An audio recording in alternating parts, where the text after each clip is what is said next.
Ration দুর্নীতি কাণ্ডেতে ইডির হানা, খবর করতে গিয়ে আক্রান্ত সংবাদ মাধ্যম, ভাঙা হয় ক্যামেরা, গাড়িও, আক্রান্ত ইডি আধিকারিকরাও। খবর, এদিন রেশন দুর্নীতির তদন্তে উত্তর 24 পরগনায় ফের অভিযানে নামে ইডি। জ্যোতিপ্রিয় মল্লিকের ঘনিষ্ঠ বলে পরিচিত দুই তৃণমূল নেতার বাড়িতে কেন্দ্রীয় বাহিনী নিয়ে পৌঁছে যায় ইডি আধিকারিকরা। 7 সকালে সন্দেশখালীর তৃণমূল নেতা শেখ শাহজাহানের সরবেরিয়ার বাড়িতে পৌঁছে যান তারা।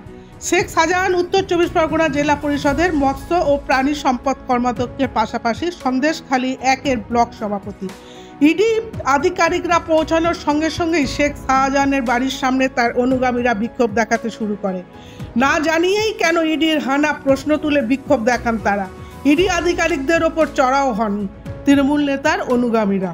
ইডির আধিকারিকদের মারধর শুরু করে, ধাওয়া করে ইডি আধিকারিকদের এলাকা ছাড়া করা হয়, ভাঙচুর করা হয় ইডি আধিকারিকদের গাড়ি। 2জন ইডি আধিকারিক আক্রান্ত বলে জানা গিয়েছে।